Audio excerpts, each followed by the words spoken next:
By the time I turned 35, I already had more enemies than birthdays.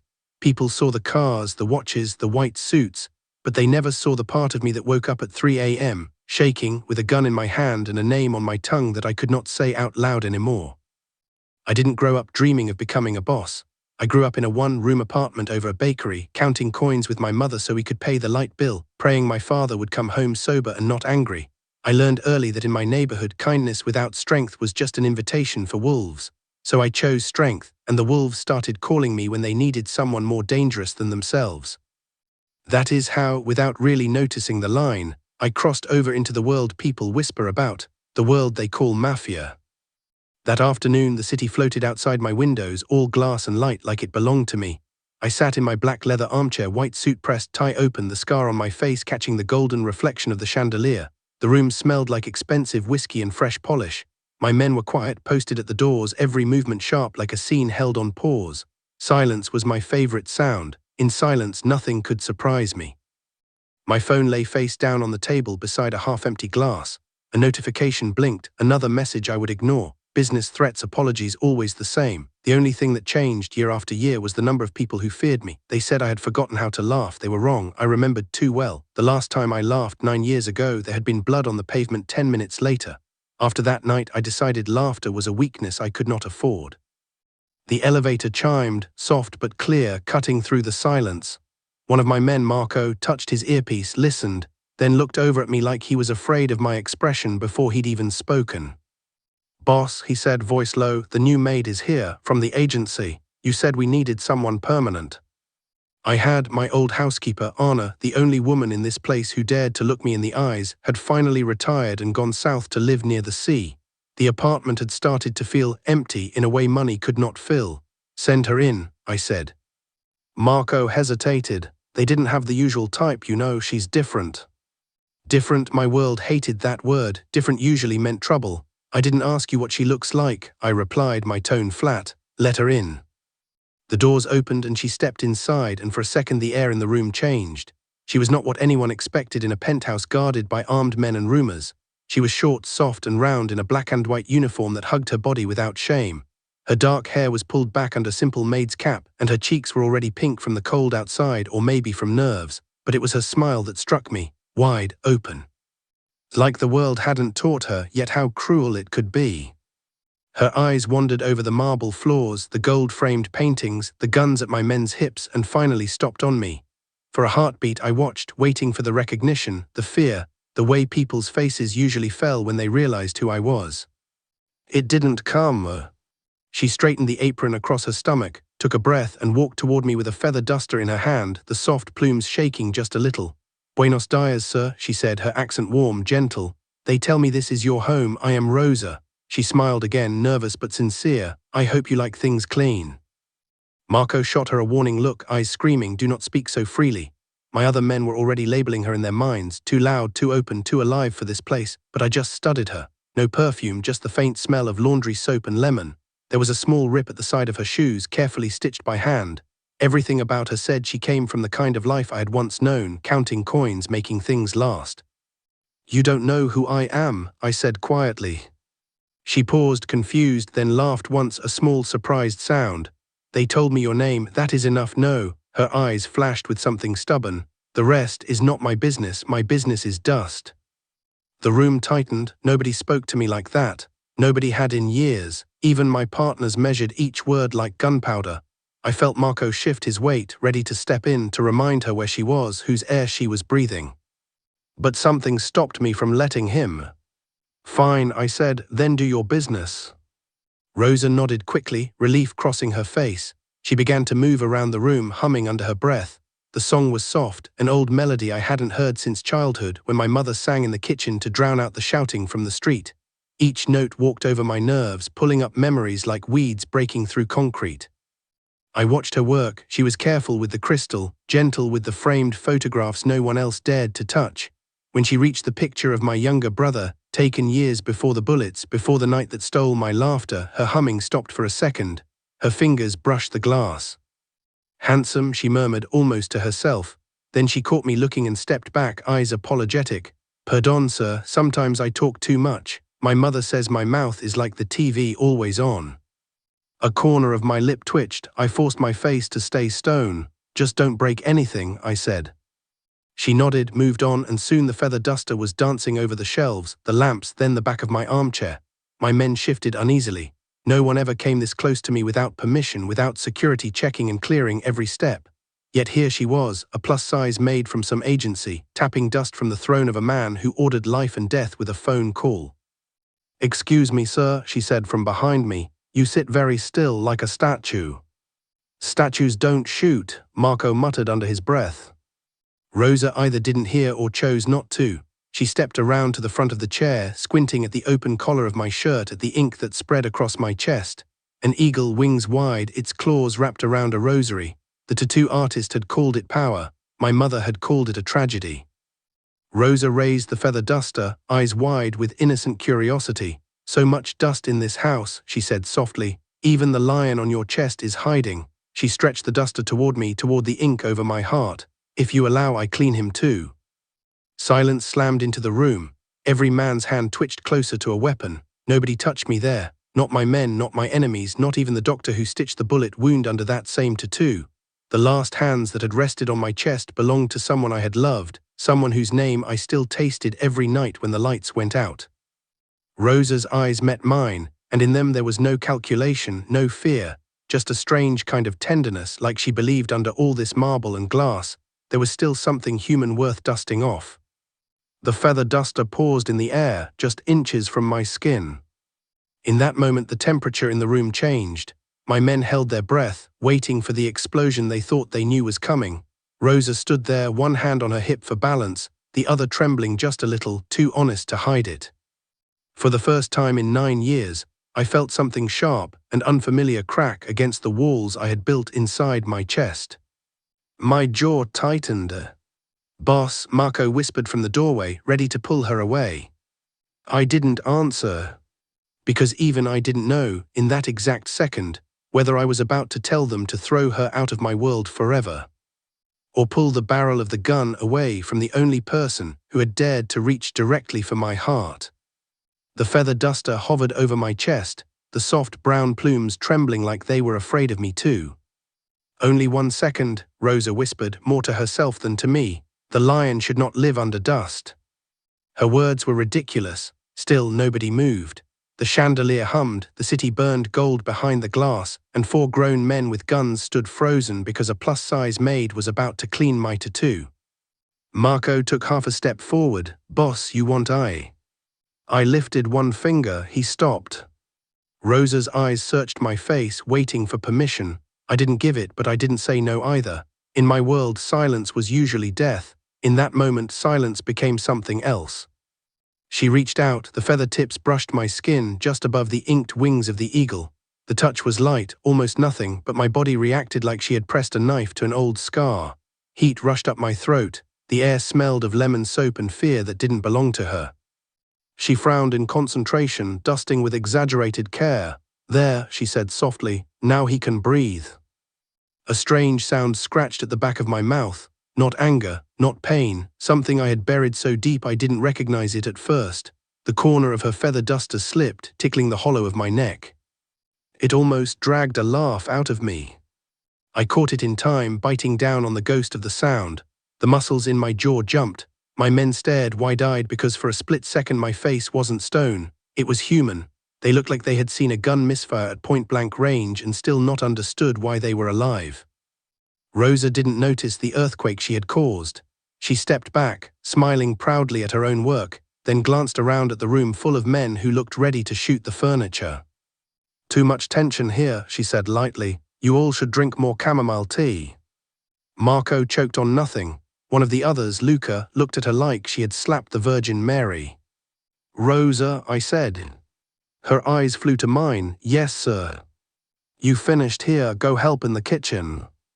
For a heartbeat, disappointment crossed her face, quick and small like a cloud over the sun. She pressed her hands together. "Of course." She turned to leave, then hesitated and looked back at me. "If you ever want the lion to shine, you call me. I am expert now." Nobody breathed.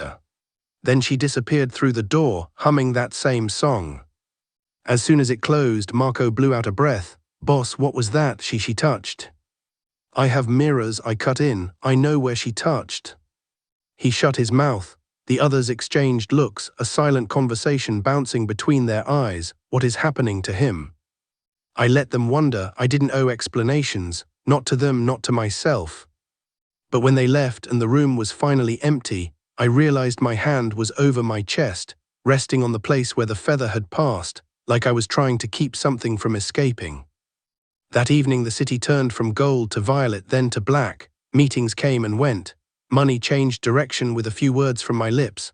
A rival crew tried to move in on one of our docks. I sent a message that would make them think twice. Normal business, death on a schedule. Yet through all of it, my mind kept drifting back to a woman humming in my living room and telling me my tattoo needed to breathe. By midnight the penthouse was quiet. My men rotated shifts downstairs. Cameras watched every corner. For outsiders, my home was a fortress. For me, it was a museum of ghosts. I walked through the dark hallway, no lights on, letting the city's reflection draw a path under my feet. That was when I heard it again, a soft voice, low and warm, coming from the kitchen. I followed the sound. Rosa stood with her back to me, apron untied, hair falling out of its cap. The kitchen, usually a cold temple of stainless steel, seemed smaller around her. Yellow light touched the curve of her shoulders, the soft roundness of her arms.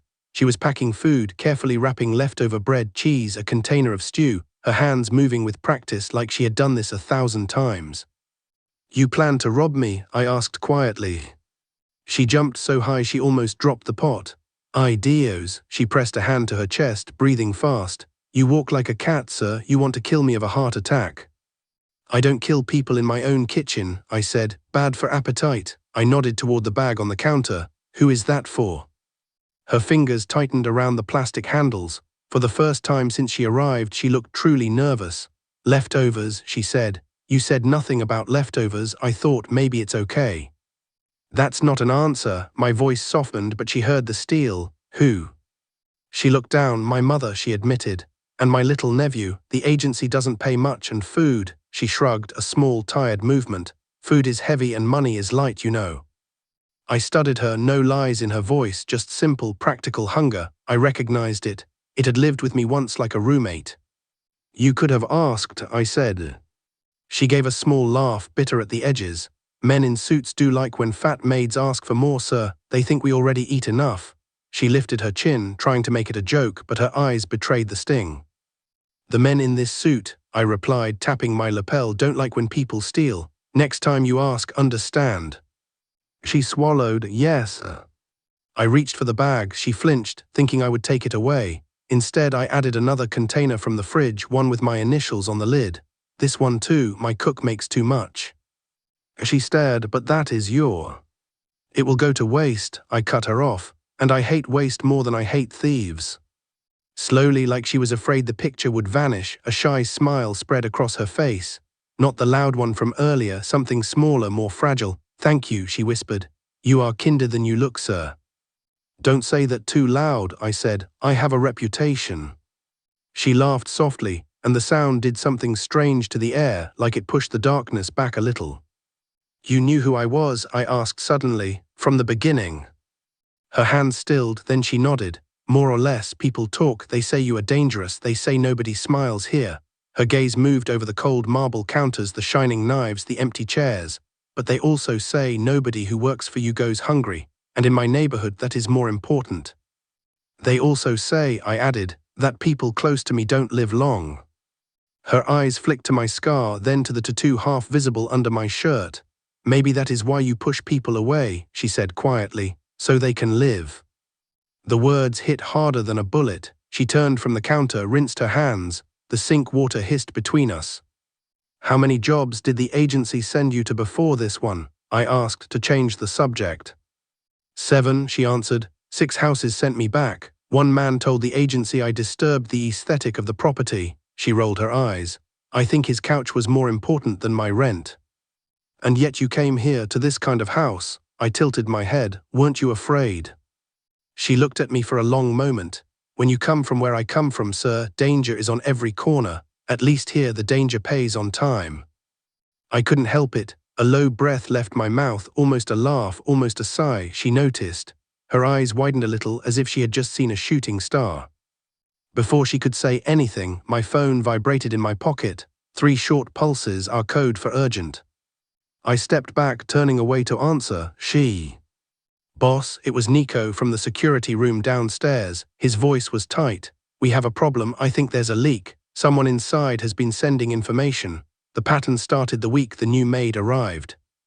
My eyes slid to Rosa. She was watching me, concern on her face, hands folded around the food bag. You sure? I asked, my tone dropping several degrees. We traced messages going out from the service floor network, Nico said. Encrypted, but we broke part of it, times and routes, details only house staff know. I'm sending you the file now. My chest went cold. Keep watching, I said, don't act, not yet. I ended the call. Rosa shifted her weight, sensing the change. Is everything okay? She asked, voice careful. I slipped the phone back into my pocket. Finish what you're doing, take the car tonight. I don't want you on the subway this late. Her eyes widened. The car, no, it's too much, I can. It's not a favor, I lied smoothly. It's late, you work in my house, you leave safe, that's the rule. She hesitated, then nodded. Thank you, she said again, soft. When she left, I went straight to the security room. Screens threw cold light across Nico's face. He pointed at one of them, replaying logs, lines of code, camera footage. There, he said, same time 3 nights. Signal jumps from the service floor to outside. Somebody sending our patterns when you leave, where you meet, how many men. And you think it's the maid, I stated, not asking. He swallowed. Boss, she's the only new variable inside. No family, no history in the system. The agency that sent her, Nuva Luz. On paper it's clean. In the street it belongs to a guy who used to run with Dante's crew. Dante, my oldest enemy, the man who had taken my brother from me. My fingers curled against the edge of the desk. You're telling me Dante might have put her here? It fits, Nico said. Use a woman who looks harmless, someone who nobody in our world would take seriously, who would think the plus-size maid is feeding a wolf. The words settled between us like smoke. On a nearby monitor, the elevator camera showed Rosa stepping inside, cradling the bag of food, talking to the driver with that same open smile. The doors slid shut. You want us to pick her up after we drop her? Nico asked quietly. We can make it look like a robbery, nobody will link it to you. I watched the black screen where the elevator feed had been. I saw the feather duster on my chest, her hands packing food for people I never met, the way she had touched my brother's picture with more respect than most men gave my hand. If she was a spy, it was a smart play. It used every weakness I didn't admit I had. My thumb brushed the scar on my face. No one touches her, I said finally, not until I say you understand. Nico frowned. Boss, if she's working for Dante. Then I'll find out myself, I interrupted, and if she's not, I let the sentence hang. He nodded slowly. What do you want to do? I looked once more at the frozen image of her smile on the screen, then turned toward the door. I'm going to wait for her to come back tomorrow, I said, and I'm going to ask her one question. I stepped into the dark hallway, the weight of the gun at my back familiar and heavy. For the first time in many years, I wasn't sure if I was walking toward a threat I had to destroy, or toward the only person who might be able to dust off the part of me I had buried with my brother. Morning arrived before I was ready for it. I hadn't slept much. I spent most of the night in the armchair, lights off, the city blinking at me while Nico's evidence replayed in my head, lines of code, time stamps, elevator footage with Rosa's smile frozen in the corner. By the time the elevator chimed, my coffee was cold and my hand was warm from resting too long on the gun at my back. The doors slid open. Rosa stepped in carrying a small tin box wrapped in a dish towel. Her hair was still damp from a quick shower, cheeks pink from the winter air. She looked at me, then at the room, empty except for Marco at the far wall, and her eyes narrowed a little. Today feels serious, she said slowly. Did someone die or you just got bad coffee? Sit, I replied, nodding to the chair across from me. Her eyebrows went up. You want to fire me, you can do it with me standing, saves time. Despite myself, a ghost of a smile threatened. If I wanted to fire you, you'd already be downstairs, sit. She hesitated, then came forward and lowered herself carefully onto the edge of the leather chair, the tin box balanced on her knees. What's that? I asked. Her mood brightened. A thank you for the food yesterday and the car. I made empanadas this morning. My mother says a man who shares his food deserves more food. She pushed the tin toward me. It's not from a fancy restaurant, but it's made with clean hands, I swear. The last time someone cooked for me just to say thank you, my brother was still alive. I didn't touch the box. Rosa, I said, I need you to be very honest with me. Her smile faded. Okay. Who sent you here? She blinked. The agency, Nuva Luz, you know this. I'm not talking about the agency. I leaned forward, holding her gaze. I'm talking about Dante. The name hit the air like a blade. She went absolutely still. Dante, she repeated, who is? Don't lie, my voice was low, but it cut. The man behind your agency used to run with him. Since you arrived, information has been leaking out of this building. Routes, times, numbers, things only people inside my home know. You are the only new person here. Color drained from her face. For the first time she looked afraid of me, not just nervous or shy, afraid. Her fingers twisted in the dish towel. You think I am a spy, she whispered. I think someone might be using you, I said. Or you might be using me. Either way, I need the truth. Her throat bobbed. For a second I thought she would cry. Instead, she lifted her chin. My nephew's father worked for a man named Dante, she said slowly. Is it the same? Describe him. She did, the jaw, the tattoo on the neck, the way he chewed gum like he was biting bone. It was him, my oldest enemy. He promised my sister easy money, Rosa went on, voice tightening. Said he just needed a driver. A year later my nephew had no father and my sister had a grave to visit when she could afford the bus. Her eyes flashed. So no, senor, I don't work for Dante. If I ever meet him, I'll show him what I can do with a frying pan. Marco's mouth twitched. He looked away quickly. Then explain me this, I said. Why does Data leave my house from the service floor 3 nights in a row at the same time you are on that floor? She frowned, thinking, then her face changed as if something clicked. The Wi-Fi, she breathed. What Wi-Fi?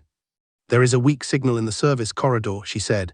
Only in one corner near the cleaning closet. At night when I finish, I stand there and send voice messages to my nephew. Photos sometimes of the view of the food you send so he can see there is another kind of life. She shook her head, panicked. I swear that's all. I don't even know how to send anything else. My phone is older than your shoes. Her words came fast, tumbling over each other. I studied her. Terror was real in her eyes, but not the terror of being caught. The terror of being thrown back into the world where nobody paid on time. What time do you send them? I asked. She thought, around 11:30, midnight, when the dishes are done. That matched Nico's logs, same window. Show me your phone, I said. She fumbled in her apron, pulled out a cracked Android, the screen spidered across one corner. I held out my hand. She gave it to me like it was a child I was taking away. Photos, low quality. Her mother smiling with missing teeth. A small boy with huge dark eyes, missing front tooth, holding a toy car. Voice messages full of laughter and silly songs. Then last nights, her whispering in the service corridor, telling the boy about El Jefe Serio Quetain un Corazon Escondido, the serious boss with a hidden heart. My chest tightened. No files, no maps, no codes. Either she was the best actress I had ever met, or she was clean. I returned the phone. My voice came out rougher than I wanted. Why didn't you use the regular network upstairs? Because I am just the maid, she said simply. The passwords they give to the important people are not for me. I closed my eyes for a brief second. In trying to protect my world, I had built a house where the woman who cleaned my floors thought she wasn't allowed to connect to the internet. I texted Nico, recheck logs, look for second device piggybacking her IP, now. Then I looked back at her. If I find out you're lying, I said quietly, there won't be a second chance. I know, she replied just as quiet, but if you are wrong, don't throw me away because other men are dirty. The words landed heavy. For a moment neither of us spoke. She cleared her throat, breaking the tension. So, you still want empanadas or you prefer to interrogate them too? The line was small, nervous, trying to lighten thick air. Against my will, something inside me pulled toward it. My lips parted before I could stop them. A sound escaped, short, dry, half a breath. Not a full laugh, more like a memory of one, but Rosa heard it. Her eyes widened, then softened, like she just watched a flower push through concrete. You should do that more, she said gently. I don't laugh, I replied. Everyone laughs, she answered. Some people just forget how. Before I could answer, my phone vibrated again, sharp and insistent. Nico, got it, there's a shadow device in the system. MAC address matches a tablet on the security floor. It's been cloning traffic when Rosa sends her messages. Someone piggybacking her connection, just how you guessed. My stomach turned cold. Who has that tablet? I typed. A pause, then me, but boss, I swear I never. The message cut off. At the same time, the lights flickered. Marco's hand flew to his gun. What the? The building shook just once, a deep mechanical tremor. Somewhere below us, alarms began to scream. The elevator panel by the door lit up red, scrolling numbers fast. The system was being overridden from inside. Stay behind me, I snapped to Rosa standing. Her eyes went huge. She clutched the empanada tin like a shield. What is happening? War, I said. The next seconds blurred. Marco sprinted to the door, shouting orders into his radio. Static answered him. Someone had killed the internal channel. I moved to the wall safe, punched in a code. Steel hissed open, revealing another gun, extra magazines. I tossed one to Marco. The elevator ding cut through the alarm. Back, I barked. Rosa pressed against the back of the leather sofa, hands over her mouth. The doors slid open to reveal 3 men in black, faces half-covered, guns raised. I recognized the walk, the cheap sneakers, the hard eyes, Dante's flavor. Marco fired first, 1 man dropped, the other 2 dove out into the foyer, bullets chewing chunks from the marble. Glass exploded, the city roared in through the broken window, winter air biting my face. I moved without thinking, years of violence guiding my body. 2 shots, 1 man spun, slammed into the wall, the last dove behind a column. Boss, Marco yelled, more in the stairwell. I heard them before I saw them, boots pounding, angry voices. My own men answering, shouting, gunfire echoing up the shaft. The attack wasn't small. This was an attempt to take the house. Dante picked the wrong day, I said through my teeth. Something moved in the corner of my eye. The security room door down the hall swung open. Nico stumbled out, holding his side, blood soaking his shirt. Boss, he gasped, they forced. Then I saw the gun in his other hand, pointed at me. Betrayal doesn't feel like in the movies. There's no dramatic sound, just a very quiet click inside your chest as something old and trusted breaks. Nico's eyes were wild, desperate. He gave me no choice, he said. Dante has my sister. He said if I didn't open the system, he'd send her back in pieces. I just had to give him the timings, the doors. Nobody had to die if you just. He flinched as glass shattered again. A bullet whined past his head from the stairwell. He ducked, then looked at me, gun shaking. I'm sorry, boss, he whispered. I could see his finger tightening. I aimed. And then Rosa did the unthinkable. She stepped between us. Stop, she shouted, arms wide, as if her body could hold back bullets. Time fractured, everything slowed, the movement of her dress, the way her hair flew, the way my heart dropped into my stomach.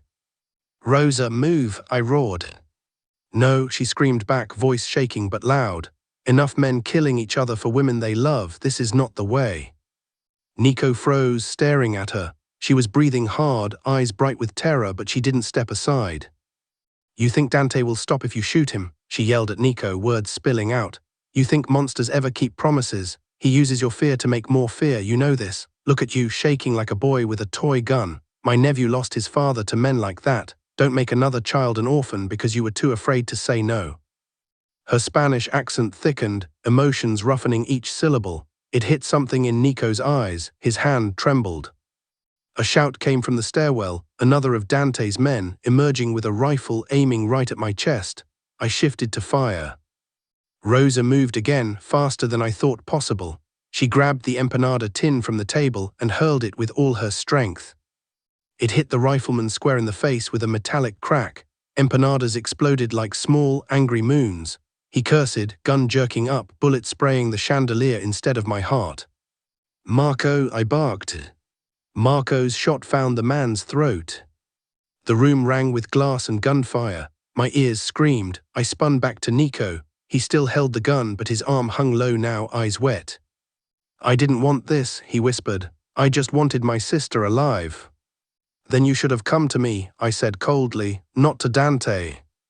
Rosa's voice softened. Give him the gun, she pleaded. Please, don't make another widow tonight. For a second I thought Nico would raise it again. Instead, something broke inside him. His shoulders sagged. He flipped the gun, offering me the handle. I took it. Down, I said, hands on your head. He obeyed, sinking to his knees, sobbing quietly. Marco moved in, tying his wrists with a cable tie, face hard and hurt. Betrayal cuts both ways. The alarms were fading. The gunfire below had stopped. My men were calling in status reports, 2 wounded, 1 dead, Dante's crew retreating, leaving bodies behind. The penthouse smelled of gunpowder, broken glass, and fried dough. Rosa's empanadas lay in pieces across the marble, meat and olives scattered like strange confetti. She stared at the mess, chest heaving. Then she started to laugh, high, shaky, halfway to tears. I spent all morning on those, she said, voice wobbling. You people have no respect for food. The absurdity of it hit me like a punch. In a room full of guns and blood, she was scolding us for wasting empanadas. Something inside me finally cracked. The sound rose from a place I thought had died 9 years ago, rough, broken, painful at first. It pushed past my teeth, past the scar on my face, past the memories of that night with my brother. I laughed. Not a polite chuckle, not a cynical breath. A real laugh, sharp and loud and wild. It shocked my own ears. It shocked Marco. It shocked Nico, who stared at me like he'd never met me before. Rosa's eyes filled. See, she whispered. Like that, your face looks better with light. I wiped at my eyes, surprised to find them wet. You're insane, I told her. She sniffed, lifting her chin. Maybe, but I'm alive, you're alive, even your traitor is alive, that's a miracle, no. I looked at Nico, shaking on the floor, then at the bodies near the elevator. Not everyone, I said. Her voice softened. Not today, not ever, but you had a choice, you still chose to hold back. Maybe she was right. A younger version of me would have put a bullet in Nico's head without listening to a single word. The man standing here hadn't. Later, after the police we owned were paid, after the bodies were taken away and the cameras checked and the glass swept, the penthouse grew quiet again. Nico was locked away in a safe room downstairs until we figured out what to do with him. My phone buzzed endlessly with calls, but I ignored them. I sat back in my armchair. The leather creaked, still dusted with tiny crumbs of pastry. Rosa knelt on the rug, picking up the last pieces of dough like they were diamonds. You know this is a war zone, I told her. You could leave, find another job, one where nobody shoots at your empanadas. She didn't look up, and go back to houses where they fire me because I'm bad for the aesthetic. She made a face. No gracias, at least here the bullets are honest. You almost died, I said. She finally lifted her head, meeting my eyes. You almost died too, but you didn't. Maybe that means something. What do you think it means? I asked. That God is stubborn, she said simply, and maybe he's not done with you yet. Silence settled between us, soft this time. I watched her push the coffee table back into place, her movements steady despite the shaking that still touched her fingers. She was brave, ridiculously brave, stupid some would say, but in my world where courage was usually measured in how fast a man could pull a trigger, her kind of courage felt cleaner.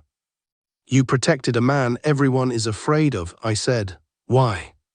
She thought about it. Because I saw how you looked at the food you gave me, she answered finally.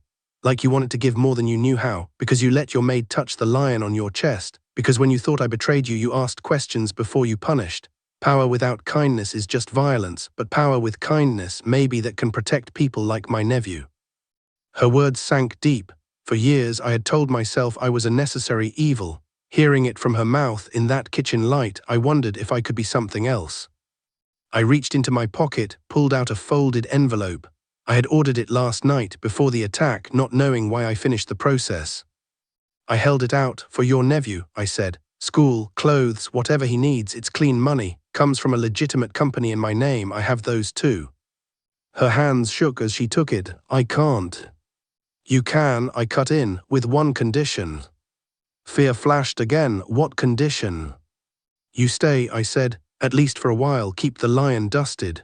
Remind me that I still have a heart even when I forget. A slow, stunned smile spread across her face, and with it, something warm spread in my chest. "You want me to be your conscience, Jefe?" she asked. I almost laughed again. "Let's not go that far, just don't let me go back to being a statue." She nodded solemnly. "Deal," then her eyes gleamed. "But statues don't pay overtime, you do." I shook my head, a smile breaking loose. "You negotiate with a mafia boss using overtime." "I negotiate with a man who owes me empanadas," she shot back.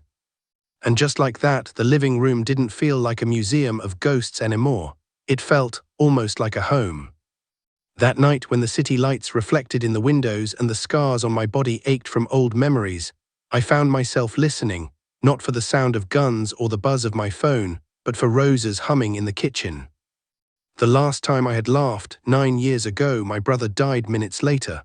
For years, I believed my laughter cursed the people I loved. But this time, after my laugh, people had lived. Nico, my men, even me.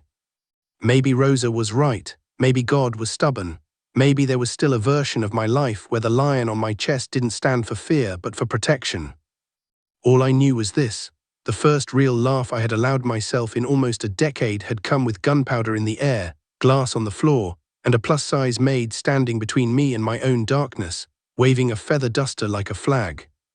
And for the first time, the idea of laughing again tomorrow didn't scare me at all.